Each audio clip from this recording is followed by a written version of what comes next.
What is going on, people at YouTube? My name is Kurtyoy. Welcome back to a brand new video, and in today's video it's another My Season. Now, midweek game weeks in between weekend game weeks creates havoc for us content creators.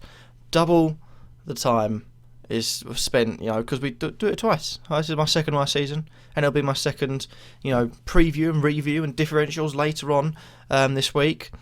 But alas, we are here again. So what happened with my team? Well, I made a bit of a boo-boo. I got a few things wrong. I'll get into that right now, actually. Shall I? I will. 50 points is what I got. It's not good. It's really not good.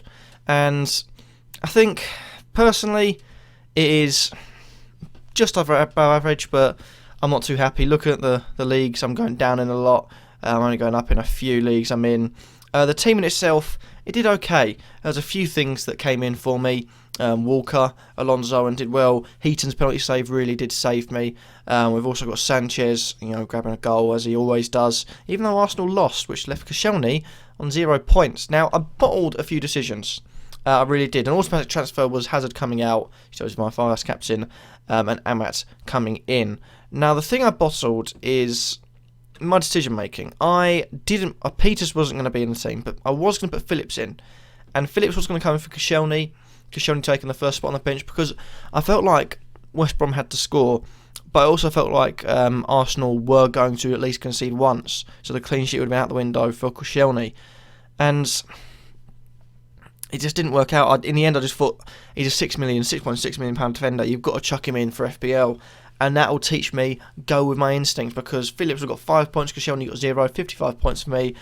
Peters was never really in the running, but he got a clean sheet. I'm surprised by that, because I saw Arnautovic get sent off, and I thought, ooh, maybe I got that one a bit right. Didn't. He still got a clean sheet, but we're here. It's not the best of weeks, but there's room for improvement. The fact there's another just 1-0 for Chelsea means that maybe teams are starting to suss them out, but they're still winning. That's the important thing. They're 6 points clear now.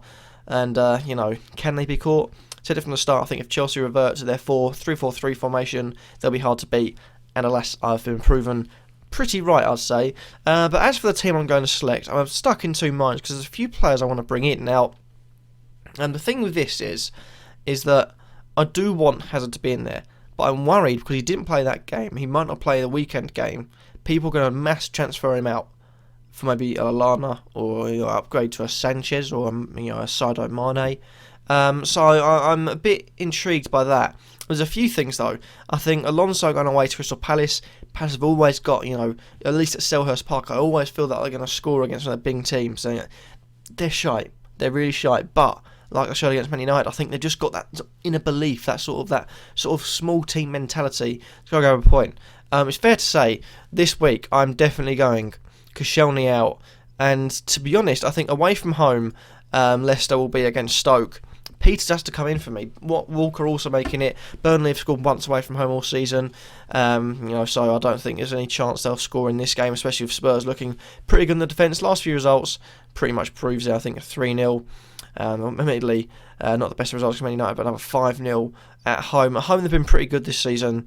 In fact, looking at it, they've had quite a few clean sheets coming from home. And also, Walker, this game week, grabbed himself an assist and a clean sheet, 11 points. I expect to see more of that against Burnley. Another good game, but Kane blank, something I didn't see coming. However, there was no Moussa Dembele, so I was there. I'm not too sure. I'm pretty sure there wasn't, but I fell asleep beforehand, so yeah, I didn't really watch too much of it. But another thing I think I might do is look at transferring or moving about my team. I'm not too sure why, but I've got Zaha against Chelsea, Phillips against Man United. Who's better? Man United at home, that is. So I do think Phillips has got a chance in the aerial department. I think West Brom have got a lot. Rondon, Samaman himself, having a fantastic game week against Swansea. Zaha's got that in him as well. Zaha's got a little bit of an assist in him. I brought him in for that because people would be transferring him in. Also, he's playing. That's the most important thing. He's playing. Not worth 50 million yet, but playing. And, his last game against Hull was really, really good. After that, though, I think after Chelsea, you got Watford, another hard game in Arsenal, but I got a decent running there, so I was praying for. If you get a few points here, he really could, fly up in price. It was a risk, but risk I felt like I needed to take. But my team is pretty much done. As for Heaton, he's playing away against Tottenham. Could have a few saves on his hand. And Foster's playing at home to Man United. I feel like they'll just sneak a goal in and that'll be that.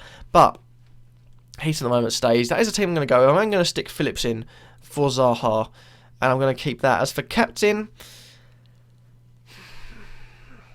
I'm not sure. I've also got Sanchez away against Man City. I am going to revert back to a very controversial thing I made that got me a bit of stick on Twitter. Is captaining Walker. Now, I believe it got tweeted out by the official FPL thing, which is pretty funny, which means people, a lot of people saw it. A lot of people were rather amused by my Walker captaincy pick. But he's coming back into the team now. Vice captain, I'm going to stick on... I'm going to put Siggy on vice captain and confirm my team. Now, as for transfers, I think those two are confirmed. But I do want to, a few things I want to target. I want to try and get Liverpool midfielder back in. Lallana's doing really well, but I'm going to leave Lallana for now. I think bearing in mind his price, I'm not too worried about him going up because he's got to go across and look at his price. It's gone up. It's around 7.2. He hasn't really gone up higher than 7.2, but he started at 7, so he's not gone up too much. I wouldn't mind leaving that for a few minutes. And plus, also, tough games coming up. Admittedly, this last game he played, you're looking at a game against Middlesbrough, not too bad. All these games really not too bad, and that's why I'm delaying it just a bit now. And my tip would be, don't go gung-ho and get Liverpool players in because they're doing okay. Everton, Stoke, Man City, Man United in the next 5. Sunderland away. We know how tough Sunderland can try and defend. It'll be tough for a Liverpool midfielder, so that's why I'm waiting out a bit on Liverpool midfielders. But I want to try and get him in after that because you've got to look at, all you've got to do is look at their fixtures and see, after this, here is when you want to try and get him in. After Man City, Everton will be a big game, then they've got a really nice end to the season. So if anyone's going to push for the title right at the end, it will be them. Another thing is maybe look at an alternative for Hazard. I'm not too sure. He's a minor injury, it was said, so hopefully he'll be back for the game. But good 3 games coming up: Palace, Bournemouth, and Stoke. Hopefully he can get a few points from that, and also gives them that flair back. Although you're looking at Willian to Fabregas, I believe it was. I could probably check actually, rather than being lazy. Yeah, Willian to Fabregas. I think Willian is looking like cementing his place in the team. Fabregas also gives him that little bit of that passing sort of player, and if he's scoring goals as well, could really fight for his place. There was rumours that he'd be leaving, so there is that. But I'm waffling on a bit. I do want to get a Southampton defender, maybe Liverpool midfielder. I don't want any Man City coverage because the rotation thing will really annoy me. But that is probably that. My team, I'm going to make no changes for now. There are no Southampton defenders I can get in apart from Cuco Martina, which he's not. I don't think he's a first team player. Although Cedric's been missing. Who knows where Cedric is? But I'm going to leave my team as that. Thank you all for watching. Hopefully you have enjoyed. Remember to like, comment, and subscribe. And let me know what you think about what kind of change about my team. I really started there. What kind of change about my team? Let me know in the comment section down below. Let me know how you did in this game week. And are you prepared enough for these quick game weeks coming up? Thank you all for watching. Hopefully you have enjoyed. And peace.